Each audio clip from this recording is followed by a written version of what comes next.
Hello students, this is chapter third, The Little Girl, written by Katherine Mansfield. आज हम लोग chapter third पढ़ेंगे। Katherine Mansfield ने इसको लिखा हुआ है और पहले हम अबाउट द ऑथर पढ़ रहे हैं, ठीक है। Katherine Mansfield is the pen name of Kathleen Mansfield Beauchamp. She was a great New Zealand story writer. She was born on 4 October 1888 in Wellington, New Zealand. She has written widely on family life.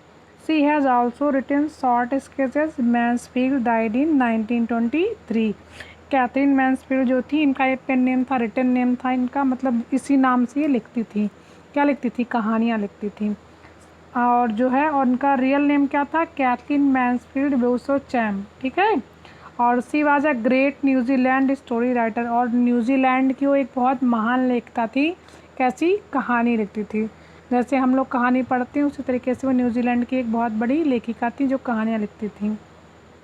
उनका जन्म कब हुआ था? उनका जन्म 4 अक्टूबर 1888 में Wellington, New Zealand में हुआ था। और वो लिखती किस पे थी? वो ज़्यादातर फैमिली लाइफ पे लिखती थी, ठीक है। पारिवारिक जीवन पे उनकी कहानियाँ लिखी होती थी कि जिससे बच्चे प्रेरणा लें और इन चीज़ों को समझे कि ज़रूरी नहीं है कि हमेशा बच्चे जो समझते हैं या पेरेंट्स जो समझते हैं वही चीज़ें होती थी। वो ऐसे फैमिली के अलग अलग टॉपिक्स को उठाकर उसी पर लिखती थी। She has also written short sketches. Mansfield died in 1923 और 1923 में उनकी मृत्यु हो गई, ठीक है। और ये मैंने जैसे एक चैप्टर के नाम से आपको पता चल रहा है कि ये लिटिल गर्ल की स्टोरी है, एक छोटी लड़की की। और अबाउट द लेसन में भी हम पढ़ लेते हैं कि इस स्टोरी में क्या है।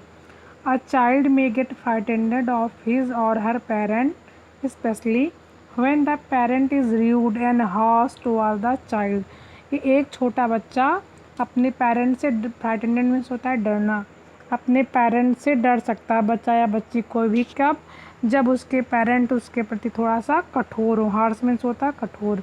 But sometimes a child misunderstands his or her parent. लेकिन कभी कभी होता है कि बच्चे अपने माता या पिता को गलत समझते हैं, गलत तरीके से उनके प्रेम को भी या उनके व्यवहार को भी वो गलत तरीके से समझते हैं। Every parent loves his child. सारे माता पिता अपने बच्चों को प्यार करते हैं। This story tells you how a frightened girl changed her attitude to her father who seems to be cruel. और इस स्टोरी से आपको ये पता चलेगा कि एक लड़की को जो उसके पिताजी क्या लगते थे, उसको बहुत क्रूअल लगते थे, बहुत निर्दयी लगते थे, लेकिन कैसे उसका विचार अपने पिताजी के लिए बाद में बदल गया। इस पूरी शॉर्ट स्टोरी में हम लोग पूरी यही पढ़ेंगे। ये एक छोटी लड़की केजिया की कहानी है जिसके प्रति उसके पिताजी का बिहेवियर कैसे था? बहुत हार्श था, बहुत रूड था। वो उनसे डरती थी, उनको देखकर हकलाने लगती थी, लेकिन और उसे लगता था कि सारे पिता बहुत ख़राब होते हैं। लेकिन अंत में उसको रियलाइज़ होता और ये महसूस होता है कि नहीं, वो गलत समझती है, उसके पिता ख़राब नहीं हैं, बहुत अच्छे हैं और उससे वो बहुत प्रेम करते हैं। चलिए हम लोग स्टार्ट करते हैं। फर्स्ट जो है हम लोग स्टार्ट करते हैं इसका paragraph. To the little girl he was a figure to be feared and avoided.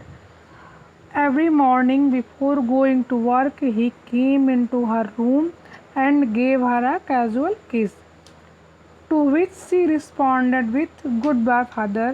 And oh, there was a glad sense of relief when she heard the noise of the carriage growing fainter and fainter down the long road.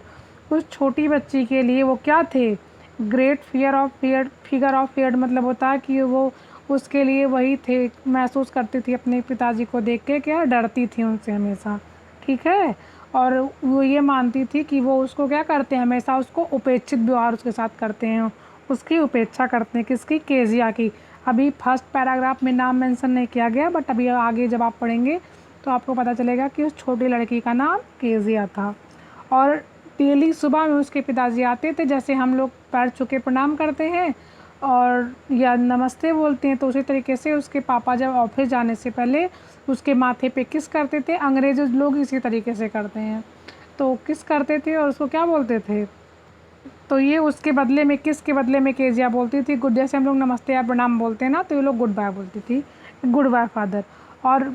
और Kezia के लिए बहुत relax की और आराम की बात थी कि जब वो सुनती थी कि उसके पापा की जो गाड़ी है उसका साउंड धीरे धीरे उसको नहीं सुनाई पड़ता था।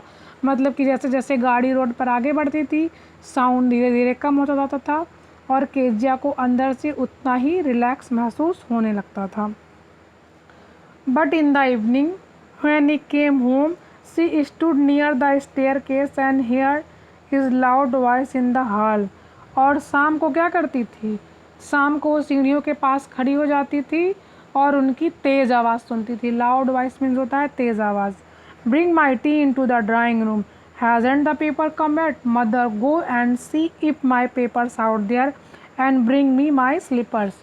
और क्या कहते थे कि मेरी चाय को कहाँ लेके आओ, यहाँ ड्राइंग रूम में मेरी चाय लेके आओ, और क्या पेपर अभी तक नहीं आया माँ, sorry mother go and see if my papers out there, और माँ जाओ बाहर देखो क्या न्यूज़पेपर बाहर पड़ा हुआ है, और साथ में मेरी स्लीपर्स मतलब चप्पल्स भी लेते आना। वो केजिया की दादी से इस प्रकार व्यवहार करते तो केजिया को ये बुरा लगता था कि उसके पापा उसकी दादी के साथ बहुत ही क्रूअल बिहेवियर करते हैं। ठीक है, नेक्स्ट हम पढ़ रहे हैं सेकेंड में। ये देखिए सेकेंड पैराग्राफ में सबसे पहले उसका नाम ही आ गया Kezia, motherhood call to her. और केजिया की माँ ने उसको क्या कह के पुकारा, Kezia if you are a good girl you can come down and take off father's boot. और उसकी मदर केजिया को बुला के कहती हैं कि अगर तुम एक अच्छी लड़की हो तो तुम नीचे आओ और क्या करो, अपने पापा के जूते उतारो। टेक ऑफ मीन्स होता उतारना, ठीक है, और बूट्स मीन्स होते जूते। Slowly the girl would slip down the stairs, more slowly still across the hall and push open the drawing room door। और क्या करती वो लड़की, धीरे धीरे सीढ़ियों से नीचे उतरती है, धीरे धीरे हॉल को क्रॉस करती है और कहाँ पहुँच जाती है, ड्राइंग रूम का दरवाज़ा बहुत ही धीरे से खोलती है। By the time he had his spectacles on and looked at her over them in a way that was terrifying to the little girl. और उस समय तक उसके पिताजी क्या करते थे, अपनी आँख पे अपना चश्मा चढ़ा लेते थे, किस लिए, न्यूज़पेपर पढ़ने के लिए। और जिस तरीके से वो उसको केजिया को, छोटी लड़की को, मतलब वो यहाँ पर केजिया से उस छोटी लड़की को जैसे वो देखते थे उसके लिए क्या था, टेरिफाइंग था। टेरिफाइंग मीन्स क्या होता था, डरावना, भयानक। जब वो अपने फादर को देखती थी कि चश्मा चढ़ा के उसको देख रहे हैं तो उसको क्या लगता था, वो और डर जाती थी। Well Kezia hurry up and pull off this boots and take them outside. और उसके फादर कहते थे अच्छा केजिया जल्दी करो, इन शूज़ को उतारो, जूतों को उतारो और कहाँ रखाओ, बाहर रखाओ। आउटसाइड मीन्स होता बाहर। Have you been a good girl today, और क्या तुम आज एक अच्छी लड़की की तरह रह रही हो, ठीक है, मतलब क्या तुम आजकल एक अच्छी तरह की लड़की की, सॉरी क्या तुम आजकल एक अच्छी लड़की की तरह रह रही हो। तब उस पर क्या केजिया रिप्लाई क्या करती है, I don't know father, you don't know, if you are subtle like the mother will have to take you to the doctor. और वो डर जाती है, डर के हकलाने लगती है, क्या कहती है, मैं नहीं जानती पापा। कौन कहता है, केजिया कहती है। तो उसके पापा उसको कॉपी करते हैं, उसकी चीज़ को रिपीट करते हैं कि इफ़ यू डोंट नो मतलब अगर तुम नहीं जानती हो तो तुम्हारी माँ को क्या करना पड़ेगा, सॉरी तो दादी को क्या करना पड़ेगा, तुम्हें डॉक्टर के पास ले जाना पड़ेगा ताकि तुम्हारा हकलाना बंद हो। और ये देखिए सेकंड पैराग्राफ इस तरीके से कंप्लीट हो गया। आप लोग पहले इंग्लिश में पढ़ेंगे फिर हिंदी में पढ़ेंगे, ठीक है। और कल हम लोग ये थर्ड पैराग्राफ पढ़ेंगे। इसमें टोटल 12 पैराग्राफ है और आप लोग अच्छे से पढ़िएगा और जो वर्ड मीनिंग नहीं आएगी उसको नोट भी करते रहिएगा। And that's all for today, thank you.